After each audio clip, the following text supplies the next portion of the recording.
Dober večer. Vse več odprtih front stavke, poleg najdaljše stavke zdravnikov v zgodovini Slovenije, še stavka tožilcev zaposlenih na upravnih enotah, pa na številki 112 tožbe sodnikov, protest krajanov Obrežja in Središča ob Dravi, kjer želi vlada odpreti začasne azilne domove. Na vseslovenski protest v prestolnici se pripravljajo tudi kmetje, zahteva opozicije po enotnem referendumskem dnevu, nova komunikacijska strategija z novo influencerko, menjave v ožjem vodstvu, spor s protikorupcijsko komisijo. Vse to so odprte fronte predsednika vlade Roberta Goloba, ki se sooča tudi z občutnim padcem priljubljenosti njegovega gibanja Svobode na sredini mandata. Lahko Robert Golob še reši potapljajočo se barko, na kakšen način bo to poskušal, bomo izvedeli iz prve roke. Gospod premier, dober večer. Dober večer. Začniva zdravniško stavko, ki jo ljudje najbolj občutijo. Na vladi ste danes sprejeli sklep, da mediacija med vami in zdravniki vodi odvetniška zbornica, kar so v zdravniški zbornici pozdravili s pripisom, da verjamejo, da je mediacija prvi korak proti sklenitvi dogovora. Menite, da bo ta korak dovolj tudi z vaše strani za to, da zdravniki prekinejo stavko? V resnici nas zanima samo ena stvar, da zdravniki čim prej prekinejo stavkovnimi aktivnostmi in da se posvetijo pacientu. Vse ostalo je stvar pogajanj, vse ostalo lahko dogovorimo. Ta del je pa zame tisti ključen. In zato smo pristali tudi na to, da gremo iskati s pomočjo mediatorja rešitve za nekaj, kar na nek način že vemo, kako se bo zaključilo. Ampak ne za to. Kako se bo zaključilo, gospod? Zaključi se lahko samo na en način. V okviru stebrnega dogovora za vse zaposlene v zdravstvenem sistemu in z veljavnostjo s 1. januarjem leta 2025. Ker nič drugače ne more biti. Pa ne zato, ker jaz ne bi želel ali ker bi kdo želel drugače. Ampak zaradi tega, ker je plačna reforma, ki so zanemarjale vse vlade od leta 2008 naprej, ključna, da se ti stavkovni vali v drugih sektorjih ne bojo ponavljali v prihodnjih mesecih. Zato moramo vse stvari urediti naenkrat in od tega ne moramo odstopiti. Tudi vi pričakujete, da bodo zdravniki med mediacijo opravljali delo v polnem obsegu kot ministrica? Da, jaz to dejansko pričakujem in tudi na zgledu Uri Soča, kjer se je končno ta agonija invalidov zaključila, verjamem, da tudi Fides spoznava, da so pacienti tisti, zaradi katerih smo vsi tukaj in da bo zato dal pacientom primerno težo in tudi pozornost. Pravite, da si želite, da se ta stavka čim prej konča. Zakaj ste potem recimo čakali 14 dni, da odgovorite na pobudo Fidesa, da sprejemate mediacijo? To sploh ni res. Jaz sem se v tem času tudi sam osebno z njimi sestavil na tem pogovoru, sploh nismo imeli tega na mizi. Ne gre se za to, kdo je kaj rekel. Gre se za to, kakšni so izhodišča. In vi smo ves čas enaki.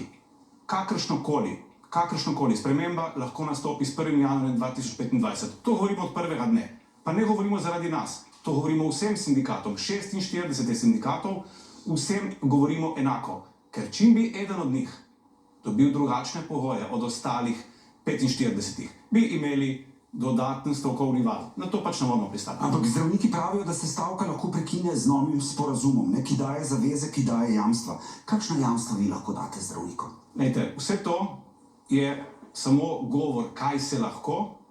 Tisto, kar je pomembno, še enkrat, so pacienti. Jaz sem povedal od prvega dne, ko sem se z njimi sestal. Pa verjamem, da sem prvi predsednik vlade, ki se je osebno sestajal s sindikati, ko so stavkali. Povedal sem jim prvi dan. Mi bomo naredili vse, da zaščitimo pacienta. Na vas je, da to sprejmete. Potem pa sami povete, kakšne jamstva pričakujete, ampak morate razumeti, da bojo spremembe stopile v veljavo s 1. januarjem 2025. In ko smo že mislili po 2 sestankih, da smo blizu, so sami tak dogovor zavrnili. Ampak še enkrat, ni pomembno, kaj je bilo v preteklosti. Pomembno je, kaj bo jutri. In jaz pričakujem, da jutri štartajo v mediacijo z novimi izhodišči, z boljšim, če hočete, z boljšo voljo in z namenom, da na eni strani zaščitimo pacienta, da se stavkovne aktivnosti ne nanašajo na pacienta, pacient ne trpi, na drugi strani pa, da se pogajalci trdo pogajajo. In to sem obljubil tudi že na prvem sestanku. V Fidesu si želijo, da bi pogovori začeli nevtralno in spoštljivo, brez prejudiciranj vsebin zahtev, kar to tudi zdaj vi potrjujete. Kakšna pa so pogajalska izhodišča za mediacijo? Nam jih lahko razkrijete ali ne? Ne, to so pogajalci že dali na mizo v neposrednih pogajanjih. Pogajanja je danes dobil tudi dodatno mandat državni sekretar Denis Koreš, on je tisti, ki vodi in bo on sam o tem v skladu z mandatom obvestil najprej Fides, potem pa tudi javnost, tako kot se bodo dogovorili. Ker morate vedeti, da v pogajanjih je ključno, da se obe strani dogovorita tudi to, ali so javna ali so tajna. Ni nameni, da prejudiciram stvari, o katerih se bodo pogajalci pogovarjali.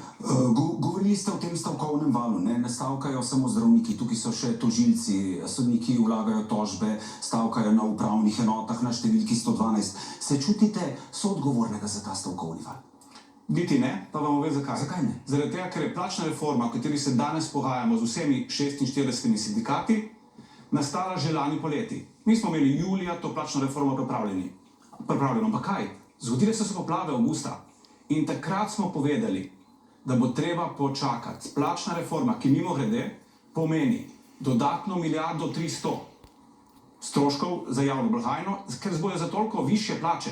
Nikomur se plača ne bo znižala v javnem sektorju, ampak se bojo vsem povišale. Ampak rekli smo, šli bomo naprej s plačno reformo, vendar zaradi poplav ne more biti učinkov v letu 2024, temveč bodo v 2025. In večina sindikatov je to razumela.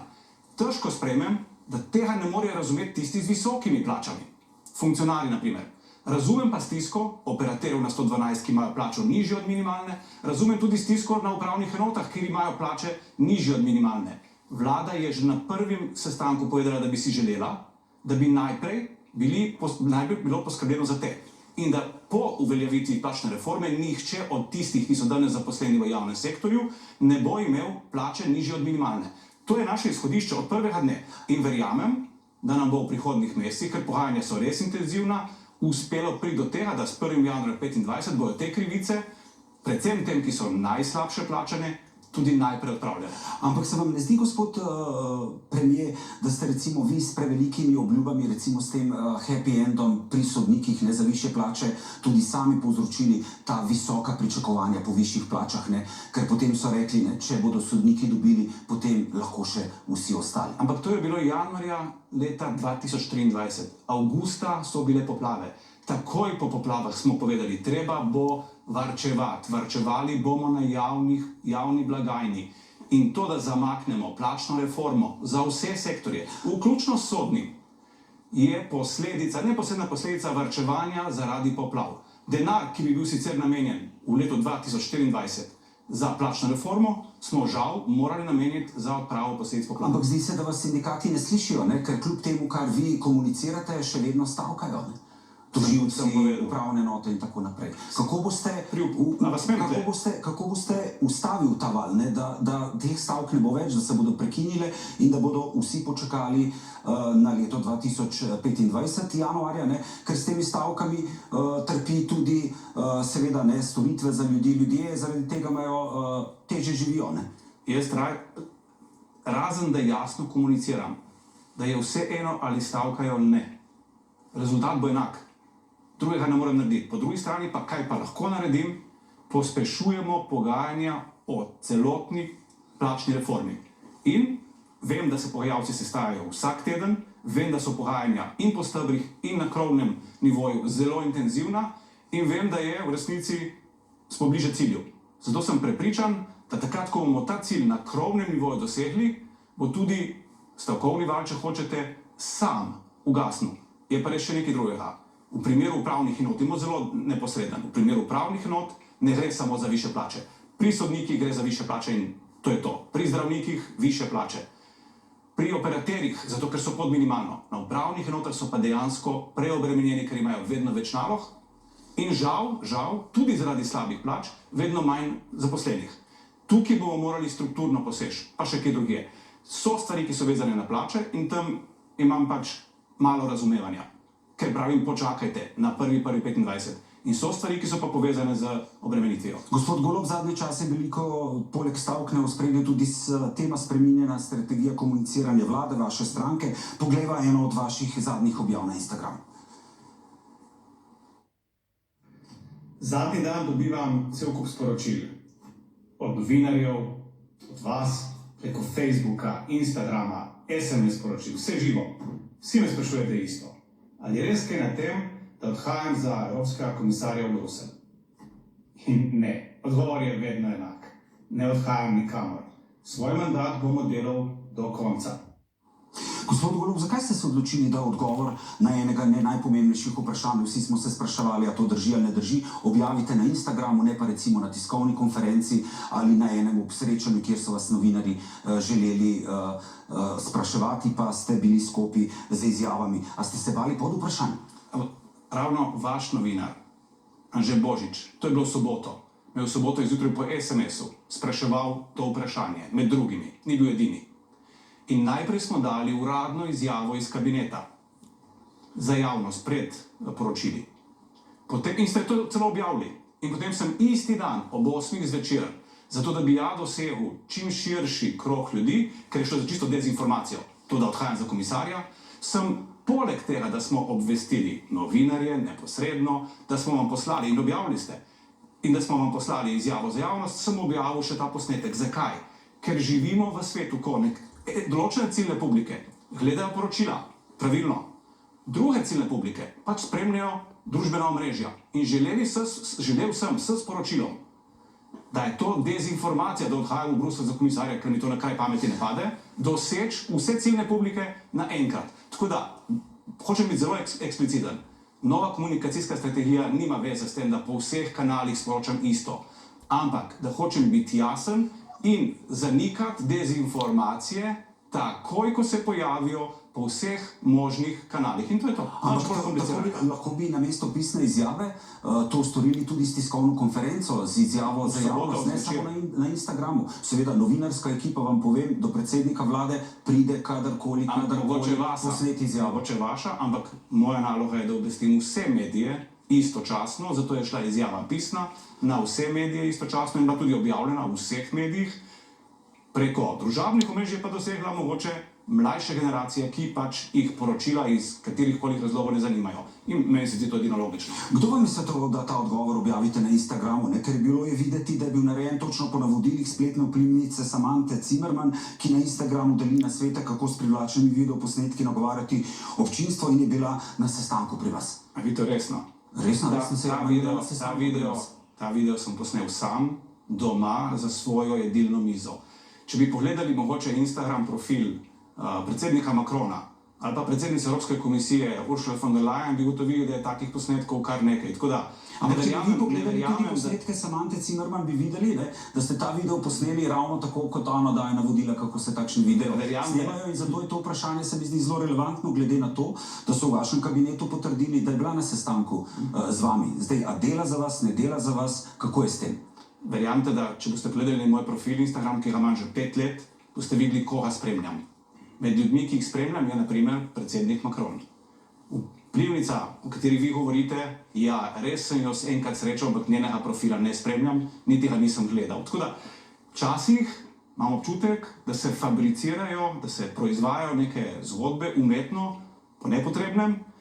Včasih imam čude, da so te zgodbe zaradi pomanjkanja drugih informacij, zato se bom trudil, da bom dajal čim več informacij, zato sem tudi danes tukaj, da vam odgovarjam na vse tiste vprašanja, ki so relevantna, tudi če hočete o tem, ali bom šel za komisarja, tako da tle sem, vprašajte me. Kakšno vlogo ima pri spremembi komunikacijske strategije to, da uporabljate več Instagram? Vaša partnerka Tina Gaber, vam je ona svetovala, da v komunikacijski tim vključite Samantho Zimmerman? A vam lahko ponovim, Instagram imam 5 let. In že pred volitvami sem ga imel in povedal sem, da ne bom komuniciral preko Twitterja, preko Instagrama, sicer je šlo za moj osebni profil, sem pa komuniciral že daleč, preden sem se podal v politiko. Se pravi, kakšna je vloga vaše partnerke Tine Gaber, ker ona je tudi influencerka, veliko uporablja Instagram. Vam ona svetuje, morda odkar sta skupaj, kako objavljati, kaj objavljati, ker glede na to, da je velikokrat vidimo tudi na vladi. Kakšna je njena vloga? Spet ena od zgodb, kjer jo vidite, posnetki, v katerih se nekdo pripelje na vlado, ker mi pripelje obleko, ker imam za iti na pot. Potem se pa iz tega naredi politični vpliv. So tipičen primer razširjanja izmišljotin. Vloga Tine Gaber v politiki, sem že večkrat povedal, tudi pri vas. Ko bo kaj želela sporočiti javnosti, bo to sporočila javno, nikoli zasebno. Kar se pa tiče njenih nasvetov o tem, kaj ne počnem in kaj ne in kako ne komuniciram. Čisto pravilno je, in jaz sem ponosen na to, da imam človeka ob sebi, ki mi zna tudi kakšen nasvet dati, ki ga lahko uporabim. Ampak, to nima veze s politiko. To ima veze z normalnim življenjem. In ločevanje med ustvarjanjem politike kjer je ni. In med tem, na kakšen način naj se človek obnaša, je nekaj popolnoma drugega. Tako da, tle je treba biti včasih realen pri ocenjevanju in pri napihovanju nekih zgodb, ki jih v resnici ni. Kaj pa informacije o tem, da ima Tina Gaber sklenjeno pogodbo z Gibanjem Svoboda za svetovanje? To drži? Ejte, jaz sem v zadnjih 2 mesecih slišal že toliko izmišljotin in laži na račun Tine Gaber, da sem se odločila, da teh stvari nobenih, neresničnih, ne bo več komentirala. Zaradi tega, ker kakršnakoli informacija, ki jo dam ven, iz nje spet naredite zgodbo. Ampak, a vas lahko nekaj vprašam? A vi res mislite, da v tem trenutku, v teh razmerah, ki so res napete, ljudi ne zanima kaj drugega, naprimer delovanje vlade in ne moje zasebno življenje? Jaz nisem tu zaradi zasebnega življenja, jaz sem na funkciji, zato ker moram voditi vlado. Jaz se z vami strinjam. Samo veste, zakaj gre, gospod predsednik vlade? Glede na to, da ste vašo partnerko izpostavili v javnem življenju, da jo videvamo na vladi, ne, gre kle zdaj za ključno vprašanje, ki je povezano seveda tudi z vašim vladanjem. Zmagali ste na volitvah, dobili ste mandat. Gospa Gaber je samo vaša partnerica. In ključno vprašanje, ki je skrito za vsemi temi podvprašanji, kar se ljudje sprašujejo, je, ali vi sprejemate odločitve v dobrobit države ali v dobrobit zasebne partnerice. To vprašanje je tako deplasirano, da... Zakaj je to deplasirano vprašanje? A vi veste, kaj ste vprašali ravno? Ja, seveda, vem, zelo dobro. To je vprašanje, ali sem jaz prisegel ustavo in kršim mojo prisego, da bom delal v korist ljudi in države. Zakaj? To sem vas vprašal, veste, zakaj sem vas vprašal? Recimo, vam kar povem primer. Ko se je gospa Tina Gaber oglasila glede odstrela medvedov, ste vi takratnega ministra Brežana takoj naslednji dan pozvali, naj zamrzne odstrel medvedov. Da, in odstrel je tekel naprej in konec debate. Ja, ampak vi ste intervenirali kot predsednik vlade, ne? Potem, ko je vaša partnerica, ne, dejala, da se ji zdi odstrel medvedov sporen. Zato vas to sprašujem. Ste vi prepričani, zdaj sicer zahajava na področje, ki je popolnoma neprimerno, ker jaz si upam trditi, da takega poziva z njene strani nikoli ni bilo. Pa vas izzivam, da ga najdete. Bil je zapis na Instagramu, ampak bova to razčistila, nimam nobenih težav s tem. Povejte mi, danes ste imenovali še 4. podpredsednika vlade Arčona, ki je zadolžen za področje komunikacije. Kaj zdaj to pomeni? Ravno zaradi tega, ker se toliko dezinformacij pojavlja v medijih zadnje čase. In dezinformacije še žal, jaz bom rekel, so tudi pogojene za predvolilnim časom in prihajajočimi evropskimi volitvami, smo se odločili, da bomo enega človeka, en obraz, dali kot obraz vlade. Da se boste tudi novinarji vedeli, na koga se obrniti, takrat, ko bo šlo za različne pristope do istega vprašanja, različne interpretacije pri istem vprašanju in da boste imeli uradno različico vlade. Gospod Arčon, minister Arčon, od danes podpredsednik, je tisti, ki bo uradno v imenu vlade lahko pojasnjeval in bil na voljo tudi novinarjem, zato da bo različne interpretacije lahko ovrgel ali pa jih potrdil. Gospod Golob, zakaj ste preko svojega odvetnika vložili tožbo za izročitev člana protikorupcijske komisije Simona Savskega, ki obravnava sume vašega domnevnega vplivanja na delovanje policije po navedbah nekdanje ministrice Tatjane Bobnar? Na ta način ste v resnici zablokirali delo komisije, ne, ki zdaj ne more več odločati, ali ste vi v tem primeru kršili integriteto ali ne. To sploh ne drži, ampak bom povedal drugače. Seveda drži, ko zelo verjamem, odločitve tožbe vašega odvetnika do odločitve sodišča protikorupcijska komisija ne more opravljati svojega dela. Še enkrat, to ne drži, ne drži. Preberite se odločbo KPK-ja, pa vendar bom povedal še enkrat. Verjamem v pravno državo in verjamem, da imam enake pravice pred zakonom, kot vsi ostali državljani, v procesna vprašanja. Če vi mislite, da sem jaz specialist za procesna pravna vprašanja, vam moram žal povedati, da to nisem. V procesna vprašanja se ne bom vtikal in sem zato pooblastil odvetnika. Odvetnik je na to temo na razpolago novinarjem 24 ur na dan. Verjamem, da ste ga to že vprašali. Verjamem, da ste ga to že vprašali in k temu nimam kaj dodati. Ne drži pa vaša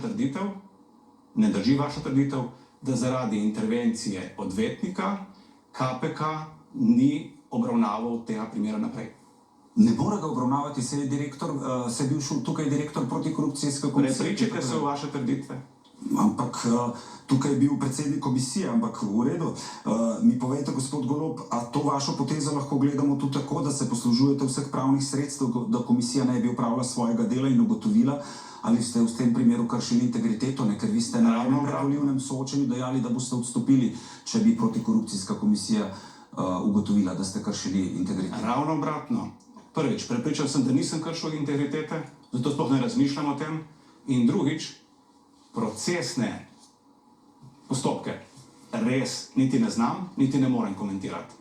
Res vas sprašujem, obrnite se na odvetnika. In mogoče... Jaz vas sprašujem za te politične posledice, ne? Ker... Ne, mogoče, če bi soočili vse akterje pri vas v studiu, bi lažje presodili, kdo je tisti, ki govori resnico in kdo ne. Povejte mi, gospod Golob, zakaj ministrici za pravosodje Katičevi niste dali soglasje za imenovanje državne sekretarke Andreje Kokelj? A želite s tem pokazati SD-ju svojo moč, glede na to, da je doslej veljalo, ne, da si ministri državne sekretarje izbirajo sami, a ne, predsednik vlade pa ministre? Jaz se vam opravičujem globoko. To je že tretjič, da ste navedli napačen podatek. Gospa Andreja Kokelj je danes bila imenovana za državno sekretarko. Meni je žal, da vas moram spet... Ne, ni noben problem, tukaj nimam nobenih težav, šlo je za lapsus, tukaj se opravičujem in to potrjujem. Za prejšnje dve navedbi še vedno trdim, da sta bili korektni.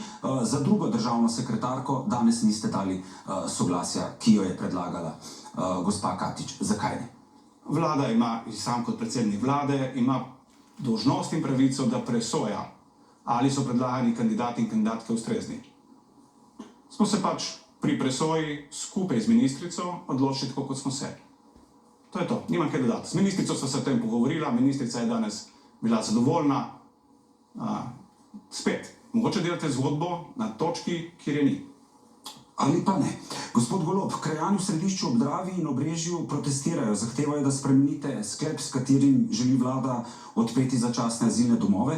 Boste te sklepe spremenili? To od vas zahtevajo občinski svetniki 3 občin. Glejte, vsi vemo, da je število migrantov narašča. In to je izrazito. Razmere v svetu so napete in to se žal v bodočem letu ne bo nič izboljšalo. Predvsem v poletnih mesecih smo že bili soočeni s situacijo, ko v obstoječih azilnih domovih 3 imamo v državi, v Ljubljani, v Logatcu in v Postojni, ko je bilo kapacitete enostavno premalo. In ko policija ni imela kje najti zatočišča za migrante.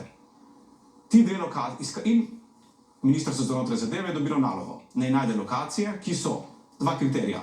Ob migrantskih tokovih, se pravi zato čim bliže meji, zato da ne vandrajo po Sloveniji, po gozdovih in vznemirjajo ljudi, čim bliže meji, in da na teh lokacijah najde začasni lokacijo za sprejemne centre in za azilne domove. To je predlog Ministrstva za notranje zadeve, gre za 2 lokaciji, ki sta v lasti države in v bližini katerih ni prebivalcev. Jaz sem tako razumel. Zato je bila odločitev vlade popolnoma logična. Ker najslabše, kar se nam bo zgodilo, je to, da bi migranti sami prosto se sprehajali po Sloveniji, namesto da za to poskrbi država. Naša dolžnost je, da poskrbimo, da kdor nezakonito prečka mejo in zaprosi za mednarodno zaščito, je take tudi deležen na ustrezen, organiziran način. In to je to. Ampak poglejva, kaj pravi župan Središča ob Dravi. S tem pa tudi vlado pozivamo glede transparentnosti, kajti pri takšnih odločitvi, ki bo veliko vplivala na nas, bi mogla lokalna skupnost sodelovati in se skupaj odločati, ne glede, kako so oni enostransko sprejeli ta sklep brez vednosti občine. Gospod Panje, očitek je, ne, tudi iz ostalih lokalnih skupnosti, da je vlada te odločitve sprejemala mimo njih, brez njihove vednosti. In da je to jedro spora in zato vas tudi pozivajo, da bi spremenili zakonodajo tako, da bi morala vlada obveščati lokalne skupnosti, če želi v njihovih okoljih odpirati začasne azilne centre oziroma azilne centre. Najprej naj povem, da gre za izbor lokacije.